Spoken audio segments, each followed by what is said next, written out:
Yes, that's right. The Survivor Know-It-Alls are back. Morning edition. Stephen Fishbach Woo! to talk about the swap. Woo! Yes. And for the Morning. first good morning. Yeah. And for the first time this season, we'll be talking swap, and we're not talking about Figgy and Taylor's spit. Swapping spit. Hey-o.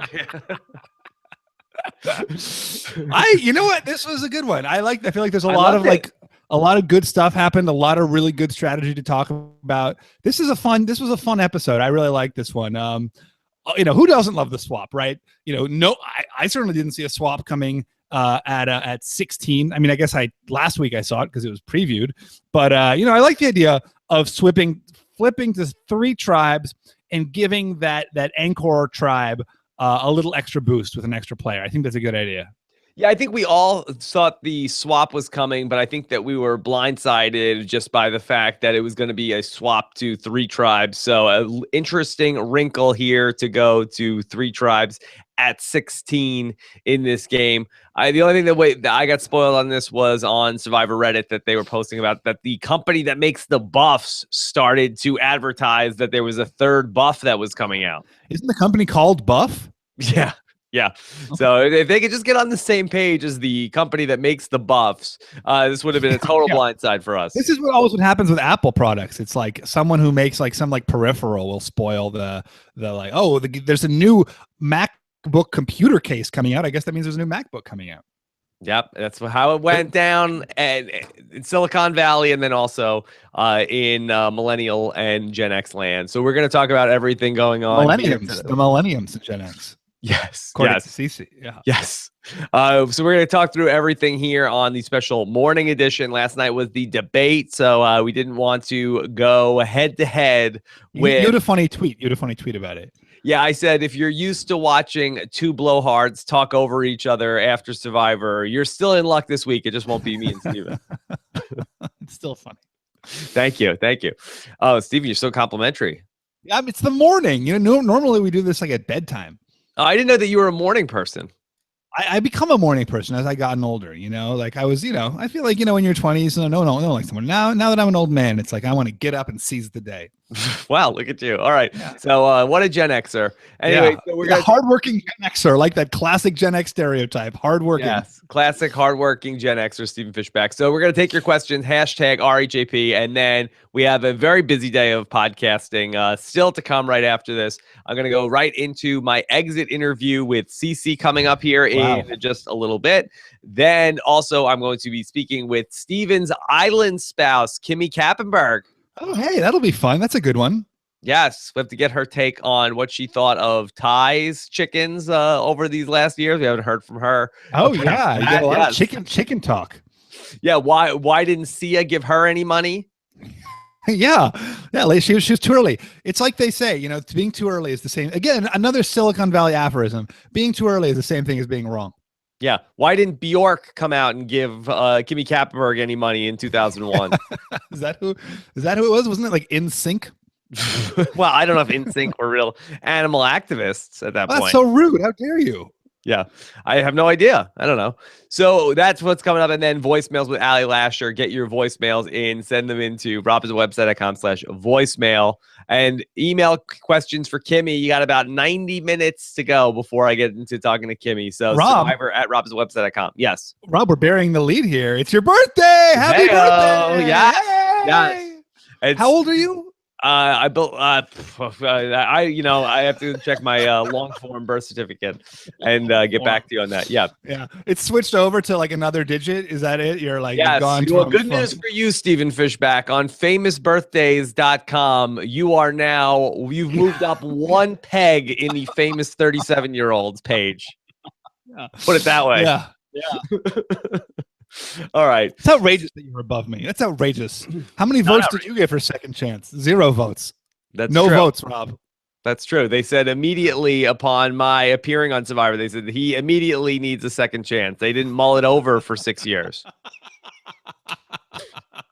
Yes, it was a different decision making process back then. It was simpler times. Yeah. Yes. All right. So let's get into talking about this episode. And this was my favorite episode of the season because now we're really into the thick of it with all of the strategy and all of these different tribes. And so let's just start off with David again.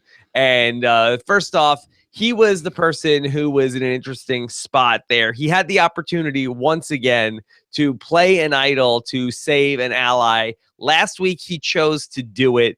This week, he chose not to do it. Yeah. Stephen, does he have to be all in or all out with his philosophy of the David doctrine of I will use my hidden immunity idol to save my allies because I'm the only one who knows how to find the hidden immunity idol very easily?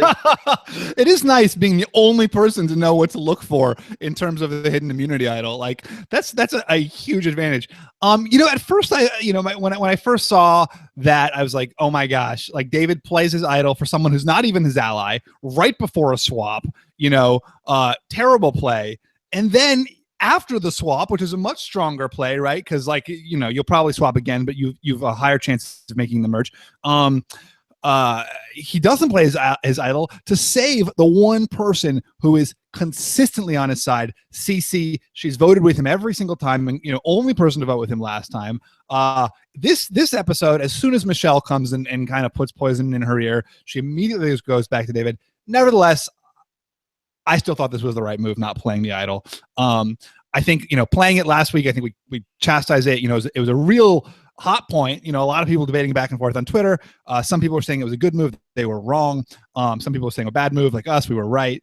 I don't think you have to be consistent here. I think it was right for him to try to build faith with this new alliance. What do you think? Well, I think that David is in a bad spot because I do think that he's going to be the person who is voted out the next tribal council if they go to another one. But the thing in his favor is that he gets to keep the idol in his pocket. So if he goes to another tribal council, he can play his idol rather than spend it on CC here, because then potentially he's just headed into a 2-2 tie at the next tribal council, and he could be voted out the next time they go to tribal. Right. Like best case scenario for David is that he's really pissed off Zeke and Chris. He plays the idol, he saves CC. Maybe I guess they would go to rocks at 4 or whatever, fire making at 4. That would be pretty cool to see a fire making challenge before the merge, if they did do that. But is Chris really gonna? Maybe there's something to be said for playing the idols. They have CC here. Is Chris really gonna go to rocks for Zeke? Like, maybe he'll go to rocks against David. It's like they say that 33% of Clinton voters are really anti-Trump voters. It's like maybe Chris would be like an anti-David voter more than like a pro-Zeke voter. Well, he did say if David screwed him over that he was going to choke him. He did walk that back a little bit. Yeah, but you don't know what he might have done. I'm just kidding. Awkward laugh. Yeah. Yeah. So I do think that it was for David that he's not in a great spot here post swap. And I think that Chris was somebody who really lucked out by the fact that they merged or they swapped into tribes of 3 different tribes, Stephen, because I think that, something I was talking about with Josh during the week was if they went to tribes of just like a split into 2 tribes, that somebody like Chris, I think, would be more of a target. But here he's carrying this tribe. Right. You say you with 2, there's more people who you can kind of rely on to be a challenge champion. I mean, obviously there's equal men and equal women here, right? For the most part, pretty balanced tribes. The other 2 tribes are fairly balanced against each other. Although I guess that one tribe has both. No. Ken and Jay are on opposite tribes. This tribe has definitely got the 2 weakest players. In terms of like strength, they seem like decently compared to the other tribes. Like they've got as strong a top, but their bottom is so much weaker that really getting rid of CC or David would seem to really just up their average strength quite a bit. Yeah, David was so bad in the challenge that Zeke was asking audibly, is he trying to throw the challenge for us? Is that what you guys was it Zeke? I thought it might have been Michelle. Was it Zeke who said that? I thought Zeke said it, yeah. Oh, was it Zeke? Okay. Yeah, I couldn't tell. I just read the subtitle. That was funny. Like, yeah, that was funny. I mean, if you're honestly, there's like something to be said right before a swap of going to of the idea of like agreeing with your tribe, like, hey, whichever tribe of ours has numbers, throw the challenge to get rid of the other guys. Like, you know, and I feel like that plan is made a lot. Like we certainly, you know, made that plan 100 times on Bion. It never happens because then when you get to the swap, you know, the theoretical idea is like, well, A, like, you know, Survivor casts a bunch of like meatheads who don't even understand the idea of throwing a challenge. And B, the once you get to the swap, you're supposed to theoretically, you know, act as though this is your new group. And so, you know, to a certain degree, it makes sense for this group to create the strongest group, and getting rid of CC does that, like even apart from its strategic benefits to Chris. Stephen, did you guys talk that through in Cambodia of if we go from 2 tribes to 3 tribes, then knock out all of the KO people that would be in your tribe of 6? Yeah, of course we talked about it. Okay, it hadn't happened before, Stephen. I don't know how you knew that they were going to go to 3 tribes. Oh, I don't know if we knew they were going to go to 3. I guess Joe had suspected, like Joe had all these like grand theories about how things. Joe suspected they might go to 3 tribes, and he actually correctly guessed when they would go to 3 tribes.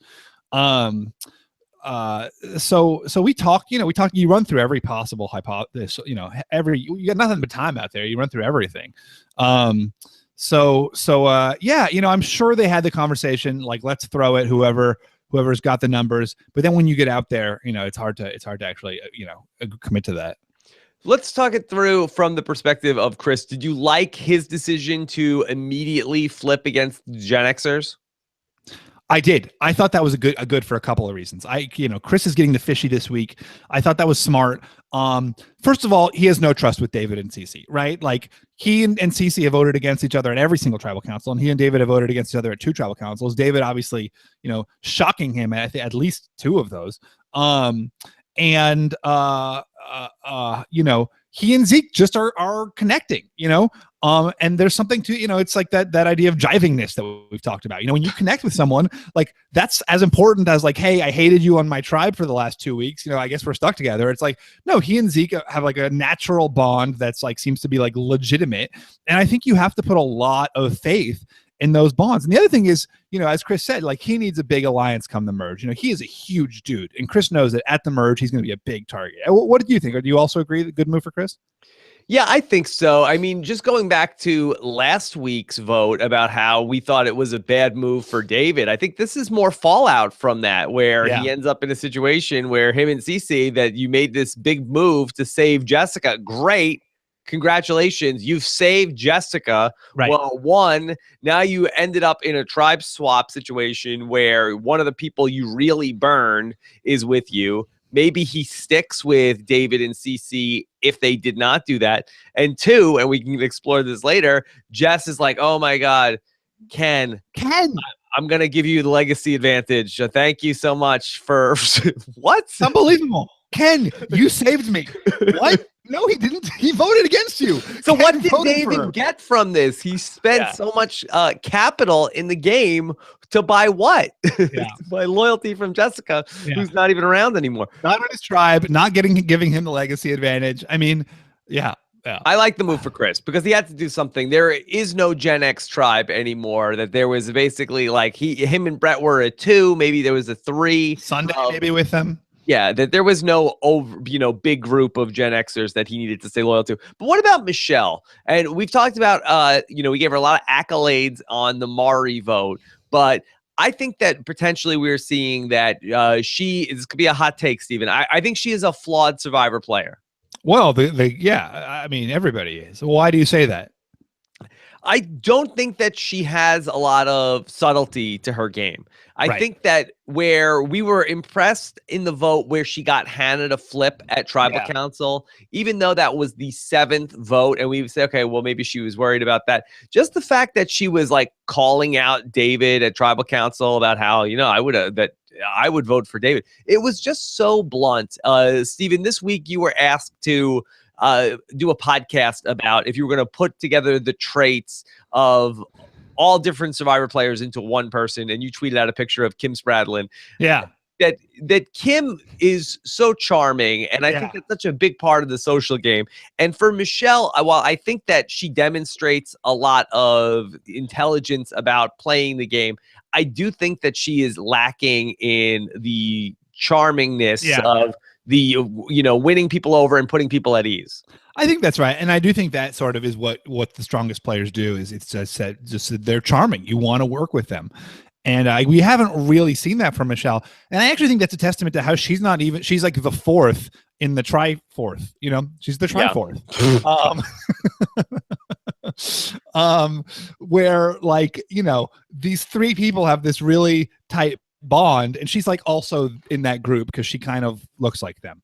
I think that really is a testament. I think that's kind of the same point, right? It's like she's not that sort of like charming, beguiling person who often is the person who wins Survivor. If you look at, there is that sort of like charm. I think that's a really, really good observation. I mean, that Cece conversation, like I was so on the fence about it. Because on the one hand, I'm like, oh my God, Michelle, like you're really, these people have just come to say you're safe and now you're going to do this. Like this could very well blow up in your face.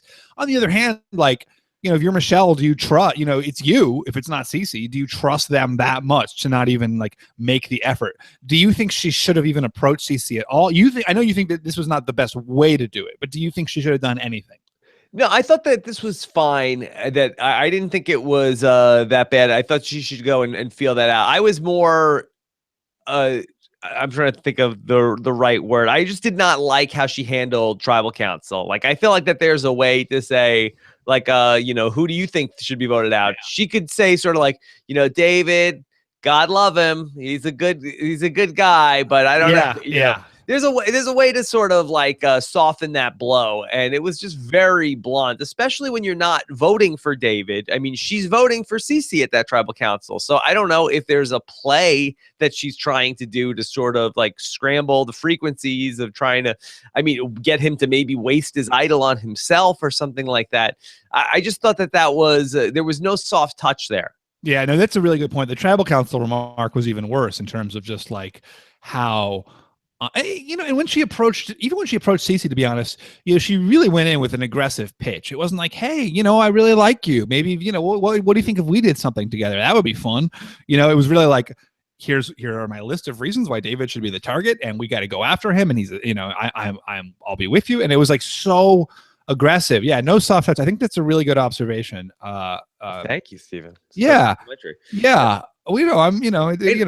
And also, it was a real dog and pony show for her. And I think this is more of a veteran Survivor thing. When if like a bunch of people are coming to you like, hey, good news, we're saving you, right, you'll be fine. Like, I feel like when you're being lied to on Survivor, I don't feel like people go through that much effort to convince you that you're going to be safe. Do you agree with that? Maybe they don't come over in that like celebratory way. I think, you do go to people who are being voted out and you're like, oh no, you're fine. But you're right. It's not that sort of like casual, it's like there is that kind of, that would be hard for someone to know though. I mean, that would be a really hard read. Like, I can't imagine or remember a scenario where people were like, hey, great news. We just say, we got the best news for you. It's your lucky day. Yeah. You're safe. We were thinking about it, but now we're not going to vote you off. So I thought that they really sold it in a convincing way to her that I don't know if she needed to go to CC, but I can't come down on the initiative. I just think that the approach was a little too hard. Yeah, that's a really good assessment. I really agree with that. The other thing I want to say about Chris's move, which actually Josh Wigler, I was talking with him about it yesterday. And he said another good element to it is that it also kind of undermines David's power position, where he's eliminating David's best ally. And so not only is it like, looping David in, as, Chris is obviously doing, but he's also kind of weakening David's position in the game. So, another strength of that. And I was thinking too, like, I don't remember if Josh Rice said this, but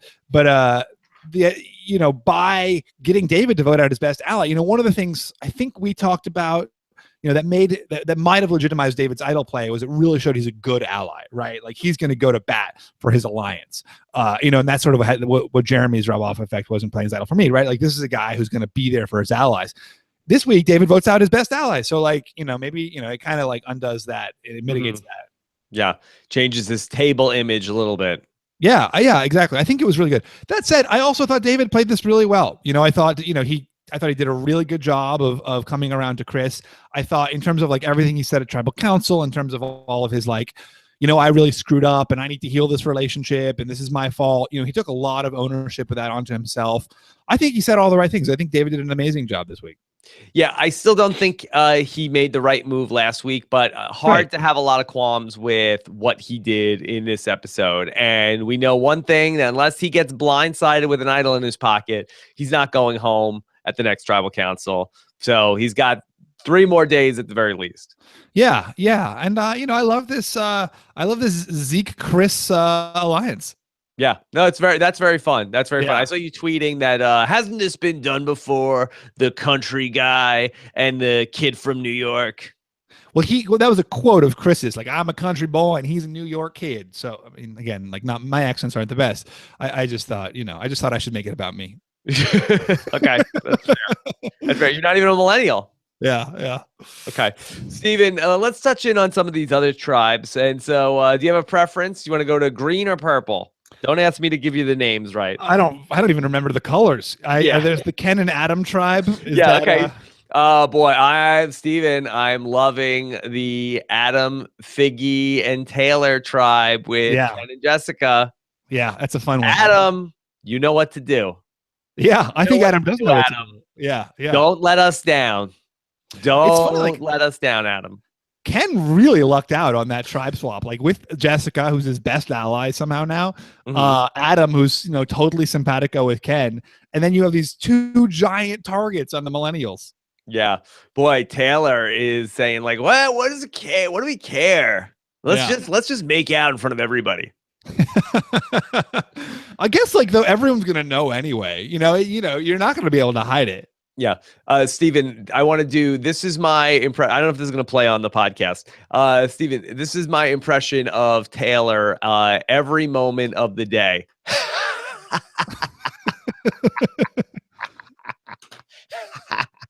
He's always laughing. Mouth, like wolfish face. Yeah. What's so funny? Yeah. Life is a game to Taylor. I guess so. Boy, life is a joke. Adam, you know what to do. All right. Wait, what should Adam do? You're a super duper fan. You know the play here. Is to vote out Taylor or Michelle. I mean, or Figgy. Yeah, gotta break up Failer. Yeah, gotta break up Failer. Which one though would you vote for? It's interesting. I get the sense that they're gonna take the shot at Taylor over Figgy. Yeah, I think so too. And it's a little bit of edit reading on my part, but I thought you're getting the Figgy is the one. Okay, I can't get into loser edit. Is that also verboten? Yeah, I don't know. I don't know. I only know by what I'm being blasted for in the comments. Yeah, so that Figgy is the one saying like, hey Taylor, like this is not a good idea. He's like, what who cares? We're the power couple. Yeah. Like, so what? Let's just make out. You're hot. Yeah. What's interesting though, speaking of loser edits, usually there's like a visibility spike when people are about to get voted, like the episode before someone's about to get voted out. That hasn't happened for Cece or Lucy. I think both Cece and Lucy were almost invisible in the episode before they were voted out. If you're into that kind of thing, Cece didn't even get a lot of airtime in this week's episode. In this episode, yeah, she was barely in this one. Yeah, so I don't know that she. I did not really see it coming. I thought that this was going to be up until the point we went to Tribal Council. Like I thought we were going to see Michelle go home in this episode. This is like the Keith Tollefson edit. Not even a confessional in your own. The classic Keith Tollefson edit. Not even like barely. I think Keith like maybe got 1 or 0 confessionals in his boot episode. Okay, well that we have to go back and check the tape. Friend of the podcast, Keith Tollefson. Yeah. All right. Is he a friend of the podcast? Oh, very good. For close confidant of the podcast. The inner circle, Stephen. Why have I not been included? Wow. Sorry. Yeah. Okay. I'm cheating on you, Stephen. Yeah, I know that. First this Big Brother thing you're doing next week, and now Keith. Look. When in Rome, Stephen. All right. Yeah. So then let's talk about the other tribe. And the other tribe we didn't really get to see a ton of in this episode. We only really saw Michaela. Jay's perspective and the Michaela incident. Michaela incident. That sounds like a spy novel. It makes it sound negative. I didn't think negative. I just thought it sounded so mysterious. Yeah. So first we got to see Jay talk about how these Gen Xers, they don't even know what they're doing. Did you feel like that? Were we supposed to be sympathetic to Jay in that spot, or was Jay coming off bad to you? That's what I was wondering. Like, I kind of thought, like, here you've got Jay who's like bossing around these adults, and they're just sort of like trying to not screw it up. Like they've got suddenly they're in the minority on this tribe, and what it is. Being a minority on Millennials versus Gen X is dangerous. So easy. So they're just trying not to screw it up. So then Jay's like berating them. It's totally like, we saw Brett being a major shelter builder in the first episodes of this season. Now when you got some like kids screaming at you about like, oh, where to chop. Oh, you don't know exactly where I'm thinking you should be chopping. That's what that's the millennial attitude. They don't know how to communicate with their coworkers because they're all do it themselves, build apps or whatever. Is that it? There was a line that Brett said, and I couldn't tell from the edit if it was in confessional or if he was saying it to Jay, but he's had a line like, boy, this kid knows everything. And I couldn't tell if he was being facetious or if he was being sincere. I thought that was in scene, right? Wasn't that like, I think he was being kind of like sincere, facetious, that's sort of like, all right, you go. I mean, like, in that situation, like it behooves him to just go along with what Jay says. And like, Jay is sort of like that like classic, like angry, rich person who's mad that like the help isn't immediately understanding his, his needs.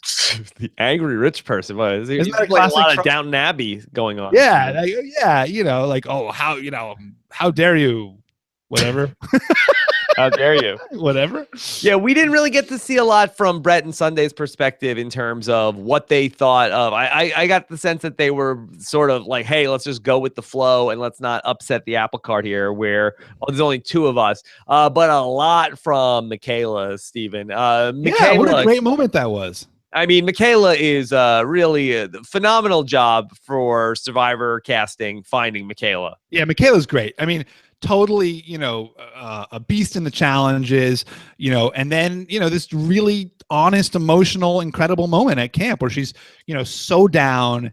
And then, she forces herself to make fire and just like, overwhelmed with the emotion of it all. I mean, Survivor the game is all about strategy, but I feel like, really Survivor the experience and even Survivor the show are just about these kind of like emotional, transformational moments. I thought it was great. She was great, and such a great find that she is an amazing character. She's fantastic in the challenges, very attractive. They really just nailed this one. Maybe even the best piece of casting they have on this entire season. I mean, this is a really fun cast. I like this cast. Yeah.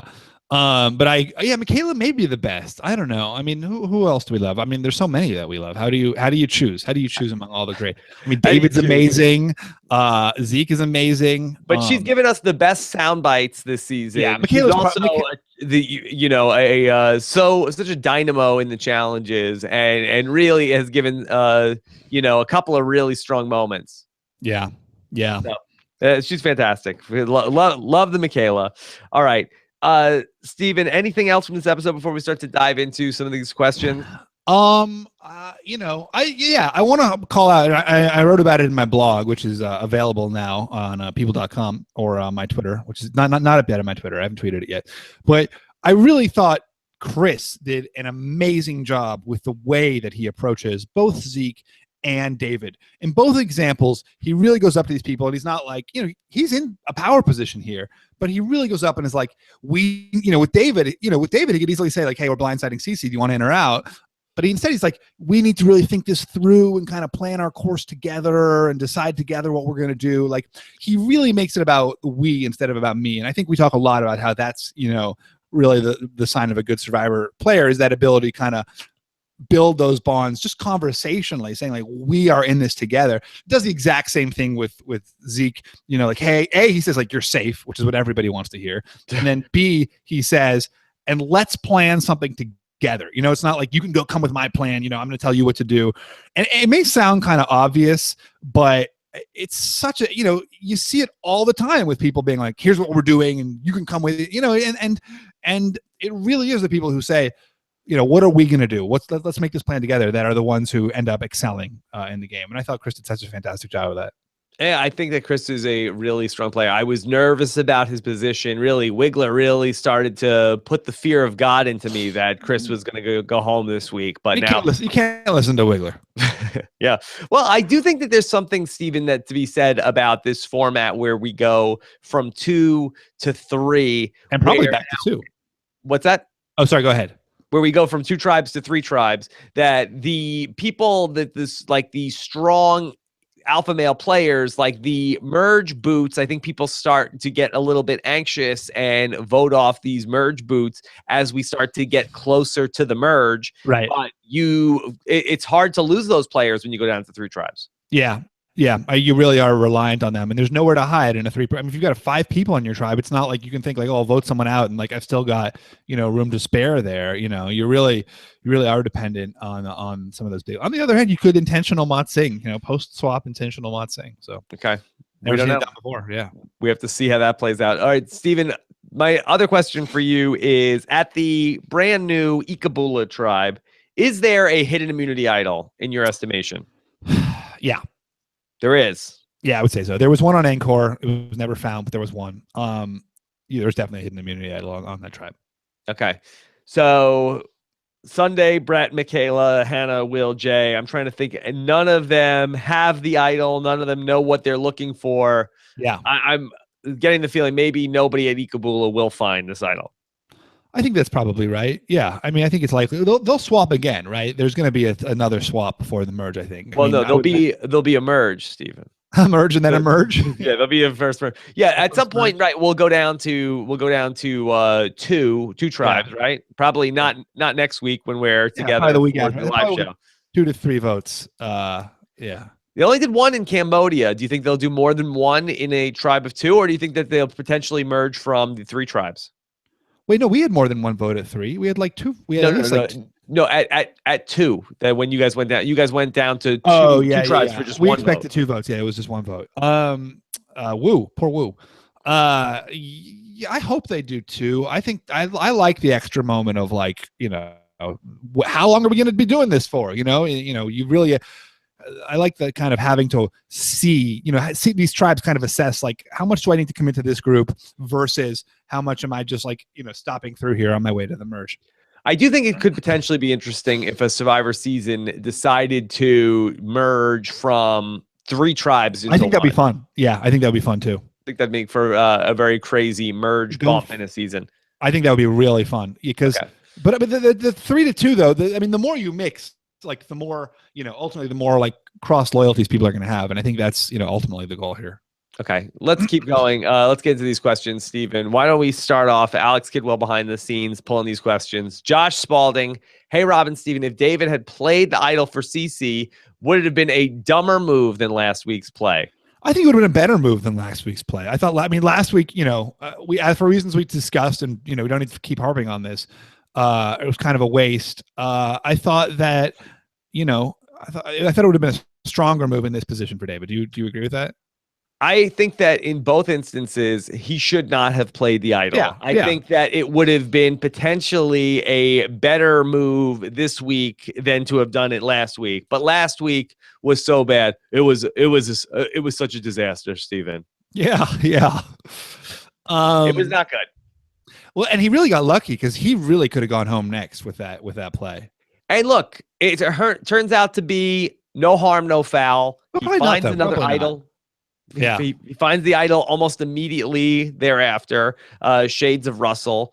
He is able to mend the fence with Chris and has potentially a tighter ally. But in the back of Chris's head is still, boy, you burned me twice. You wrote my name down 2 times. Yeah, and I think it makes him like a bigger, like someone like David ideally wants to be able to like sneak into the merge and then like not be a huge target. Everyone is going to think he's a huge target now as soon as he gets to the merge because everyone's going to hear like this guy played an idol for someone else. He had this big flamboyant move that everyone's going to be talking about, and it's going to be like, he's got a resume that we all know about, so that's threatening. And then B, who knows what he's going to do next? But I feel like that you've argued the opposite of that when you talk about how Jeremy played the idol for you and what a good move that was because everybody just likes you so much that people thought that was a positive for Jeremy that he kept you around. No, I mean, it's a really different spot for Jeremy, right? Who's a huge target no matter what. I'm saying like someone like David needs to be, is in a better spot at the merge if he can kind of slip in undetected. Someone like Jeremy, the alpha male, giant ripped dude firefighter, like he's a huge target. Like, and that's, and we're talking like halfway through the merge versus the beginning of the merge. So yeah, it's a lot really different. Okay. Just gotta keep you honest, Stephen. Yeah, no, I appreciate it. Yeah. It's totally different. I mean, the same thing happening in totally different times and completely different situations is totally different. There's no ever one exact right way. Everything, I learned this from watching the behind the scenes extras on the All-Stars DVD, Rob, where you yourself said that, being, you got to being flexible and being, is the most important. So I learned it from you, and I'm just, trying to remind you of the things you said. You got to adapt. Thank you. Yeah. Thank you, Stephen. All right. Why don't we check in with Adam? All right, Adam Rita wants to know. Rita, right? Rita? Let's go with Rita. Okay. Should any of the millennials on Ikabula be throwing the next challenge to ensure Sunday or Brett goes home next? ? That's interesting to throw the challenge. I mean, you think Michaela is going to be up for throwing a challenge? Or Jay, I really think that this was, that's sort of what we were saying. Like, yes, theoretically, you absolutely should be doing that. There's no way they're going to do it. No, I don't think so. I mean, we see that it was CC that went home at that spot. I feel like that people feel like, okay, the plan is vote out Gen X, but better you guys than me. We would rather keep our tribe strong. And I mean, is there an incentive, Stephen, to instead of having reward challenges to attach rewards to these challenges where then there's less of an incentive to throw them? Oh, that's smart. Yeah, I just think throwing is such a niche use. We don't see it enough that they need to correct for it. It's very, very rare. And I get just maybe because Survivor casts people who are always going to be aggressive players. Maybe because it's dangerous to throw. It really is. There's you never want to be the one going to tribal council. Unless sometimes it does make sense. So unless you do. But the other element is as Tyson said to me before I went to Cambodia, you've got to commit to your new tribe because you have no idea what's happening on the other tribes. So I think you've got to treat the new tribe like it's your core, and you can't, you kind of hope that the other tribe, that your allies stay tight, but you have no idea. Okay. Let's go to Derek, who says, is it inevitable that David needs to use his idol next tribal council? And is it better to idol out Zeke or Michelle?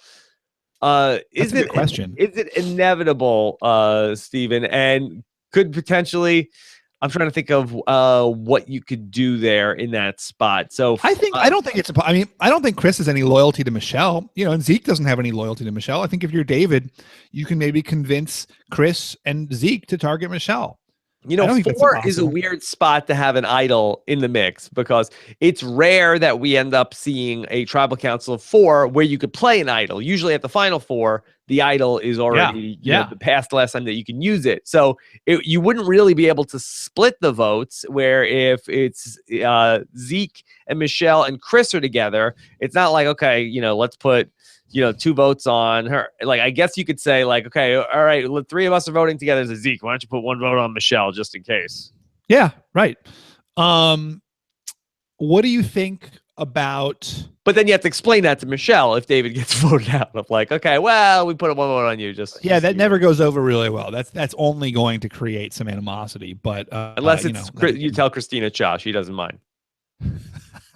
It's true. Christina's great. She's so thick-skinned about that stuff. Yeah. She doesn't care. And we crapped all over Christina for that entire season, and she was still oh, whatever, it's okay. She doesn't care. She's fine. Yeah, she's great. One of the reasons you love One World so much. Exactly, such a great season. What is a good question though. Was Zeke or Michelle? If you're David and you did have that choice, who should you target? It's interesting, but I would say I would target Michelle, considering that she's like publicly boasting at tribal council. I think David should get voted out. Yeah, So even though that it looks like you have a tighter bond between Zeke and Chris, at least they're not like publicly campaigning for David to go home like Michelle is. Yeah, I think so too. I also think Zeke will be a bigger threat at Emerge, and therefore someone who's better to keep around. He's like performed pretty solidly in the challenges. Michelle kind of botched this last challenge. One other observation I had, Stephen, watching the episode this morning again, I noticed that Zeke and Michelle were holding hands at tribal council. I thought that was really cute. Yeah. Do you read anything into that? I mean, this is two people that were, came into this swap talking about how like, oh, this is not really a good spot for me. Michelle is not one of my allies. Zeke felt like he was going to be the next one to go home. Do you feel like that? Is this, who do we give credit to? Or is this just like, oh, they were nervous? I think, yeah, they're nervous. They obviously, you're even if you're not necessarily allied with someone, you still become close to them. Yeah. Just from living together in Survivor for 2 weeks. Then, well, let me at least give credit to both Zeke and Michelle for people that were not necessarily allies coming into this. And you could have seen a scenario where they were both throwing each other under the bus. And I thought that's quickly where it was going to go to, and maybe it would have had Chris not come to Zeke. But I thought you were definitely going to get a scenario where sort of like with Anna and who was she? Oh, Ty. She was trying to throw him under the bus going back right in this spot last season. That didn't happen with Zeke and Michelle. Yeah. Okay. Yeah. I mean, you're right. They were united and like good for them. But you're right. Like it's a totally different scenario. One of them trying to throw the under the bus versus once they know that Chris has them safe, that they've got like some outs there. What did you think of? Is that a millennial thing to not throw people under the bus? No, I don't think so. No, I don't think so either. Brendan Fitzpatrick wants to know, where do Adam, Ken, and Zeke Chris bromances rank on the list of Survivor funny buddy cop or odd pair teams? Okay, Adam and Ken. That's not that weird. Adam and Ken doesn't seem weird. Like that. Yeah. Zeke and Chris bromances on the top of buddy cop or odd pair team. Yeah, I mean, the Zeke and Chris is an odd pairing. What a coincidence that that Zeke happens to be a fan of Oklahoma Sooner football, yeah, and Chris happens to be an Oklahoma Sooner football player. Is it football? Yeah, I believe so. I have no idea. It was basketball from last night. I don't know. I have no idea what sports these things are. Yeah, it's football. What are the chances of that? Yeah, it seems pretty slim, but there it is. Yeah. So, who knew? So I'm sure that would be a good off-season podcast of Survivor's most unlikely pairings. We will see if JT and Steven made it into the top 20 on that podcast. How dare you? I thought that's your whole thing of what an unlikely pair. Yeah, but what made it into the top 20? How about if we were universally acclaimed to the number one? I don't think it's that unlikely. What? The Alabama country boy and the New York City kid? So unlikely.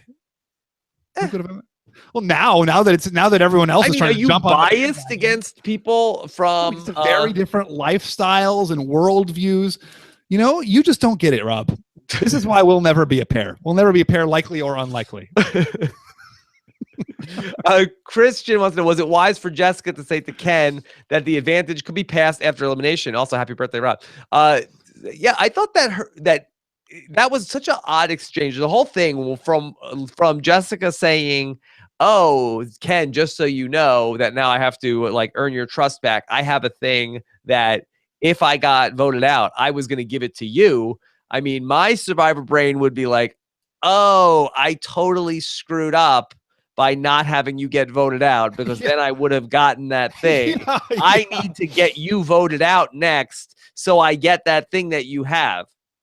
I don't know. I mean, I think like an ally is always going to be worth more than like some magical thing. The magical things are always like so situational, even like an idol, right? I'd rather have a strong ally than an idol for the most part. But Ken was all about it. He was like, yeah, I was so impressed with Jessica that now going against these millennials, we've got this legacy and it'll be great. And so, okay, fine. Yeah, that was a really good Ken. That may be one of your best ones yet. Working on it, Stephen. So it's only week 5. That's good though. I think it's really good. Yeah. Well, it should be a fun season. Yeah, he was like, yeah, oh, this is great. Oh, now I have this ally that I have to work with. But it's like you are served by, seeing that she goes out of the game. Yeah, sort of. First, get out Figgy and Taylor. I think it's better to have the ally than like the mystery advantage. Vote whatever. Do possibly some crappy challenge advantage. Maybe some like vote thing. Like who knows? Maybe like a cancel. Maybe like a jury cancel. Like who the hell knows? So. Yeah. All right. Let's do one more question with Steven. What do you got from Zach? Zach Gosler wants to know: are Taylor and Figgy dead couple walking at this point? Yeah. Yeah, I mean, just reading between the lines here. They did really sell us that they like, oh, is the new couple going to get split up? Yeah. Like, no, they're not. Really faked us out there, Survivor trailer. Maybe next time. Well, let's see. Adam, you know. Right. All right. Sorry. Steven. This is a good question from Sarah Freeman. One more. Is it worth targeting previous idol holders on the assumption they are more likely to find another? Or more likely to have another? Yeah. I mean, that would, I think, give you pause, right? Some people just got it, right? Like, there really is the preponderance of, people having one idol that makes them more likely to get the second idol. I mean, so many times, right? My season, there were 2 people who there were 4 idols and only 2 people. Steven, Spencer and Jeremy had this exact conversation in Cambodia where, Spencer was talking about like, just because somebody had 1 idol doesn't mean that they're going to have another idol, talking to the person who had 2 idols. So I do think I do think there is a thing. I think that this is not just noise, that people that find 1 idol tend to find a second idol more often than a person finding their first idol. Once you lose your idol virginity, I think it's very easy to keep finding more idols. Part of the reason for that is how they're hiding them that season. I mean, obviously that was most evident with David today, but one of the things going into the game that you have no idea about is how the idols are getting distributed. Are they coming in notes at reward challenges? Are clues coming in notes at reward challenges? Are they being buried under things? Are they being hidden in trees? Are they part of the scenery? Are they at challenges? Not having any idea means you have no way to narrow down your search. You're on an island or some like big wilderness preserve. There's no way for you to like even begin to process all the I was like I almost like died like climbing in these like tide pools around these rocks at like high tide, trying to get into these like crevices, like going into these like murky swamps. But if you would have died there, then you would have gone out like like you wanted. He died looking for the idol. He died like he lived. But it's great. Like not having any idea how it's happening or like how they're being hidden is a huge disadvantage when you're looking for the new one. And so, and then of course there's also the element of like the people who are looking and making the effort to look are the ones who are going to again make the effort to look. So I don't think it's that, but it's worth vote that person out. My God, screw him. But Steven, that it doesn't speak to the fact that if they are more likely to have other idols, then that you could potentially get idled out of the game. That's why you got to blindside them. You can't like give them the chance to play it correctly. Yeah, it's tricky. I mean, I think that people got burned by this in Samoa. I think that Russell like, oh, he hasn't have his idol tonight because we just he just used it, and then he has the idol at the next vote. Yeah. Poor Kelly Sharbaugh. Poor Kelly. What might have been? She could have been the winner. She could have. Some like all right. Silent blonde girl. Yes, she was typecast as the winner, but no, it was not the case. All right, so Stephen, fun show today, fun morning, know-it-alls. The next time, though, we will be live together in person. Wow. At Caroline's on Broadway this Wednesday night, October 26th. Can you believe it? I can't believe it. Yes. It's crazy. We're playing Caroline's. I used to go to like see comedy shows at Caroline's. Little did I know how untalented those people must be. Yes.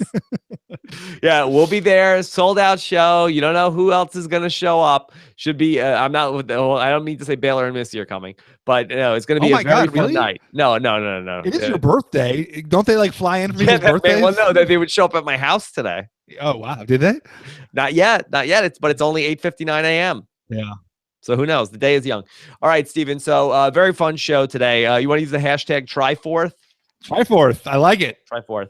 A Stephen Fishbach original. Yeah. You can read Stephen Fishbach's blog by going to people.com. Eventually, he's going to tweet it out as well at Stephen Fishbach. Join us for our next podcast. Well, I'll have the exit interview coming up next, but then our recap with Kimmy Kappenberg. Email some questions in survivor@robswebsite.com. Or for the voicemails, Allie Lasher on the voicemail today, Stephen. That's exciting. Yeah, very fun. So we will be doing that later on tonight. Get your voicemails in robinsonwebsite.com/voicemail or 323-282-RHAP. Thanks so much for joining us live here at this special time. And we will be back with more know-it-alls, not live next week unless you are at Caroline's, but we'll have the video and audio for you guys posted as soon as we can next Wednesday night. Take care, everybody. Bye. Bye. Oh, wait, are we live? Wait, one more thing. Wait, hold on. What else do you want to say? I wanted to do so last week I told a story about this fan who I ran into on the street, and I wanted to apologize to him for being kind of abrupt. And this story has a happy ending because someone tweeted at me, you're saying Tim Marksman. Do you mean Tim Marchman, who's editor of Deadspin? Oh, Rob, you and I have both done interviews with. He's interviewed both of us. Yeah, and yes, that's who it was. It was Tim Marchman. So thanks to the power of the podcast, I was able to reach out to Tim Marchman over Twitter and apologize. So what a happy ending. I had no idea. I actually listened to the Dead Cast. I know that you don't like sports, but I do like the Deadspin podcast. Yeah. Well, now you know. He's a big fan, and I'm a better person than you. I guess so. I don't know necessarily how A plus B equals C in that equation, but take some logical jumps. Sure. Yeah. All right. So good. I'm glad we got that in there. Yeah. And thanks so much to Alex Kidwell filling in for the intrepid Scott St. Pierre. Thank you, Alex, on the live show as we do it in the middle of the workday. So thanks for Alex for jumping in. Take care, everybody. Have a good one. Bye.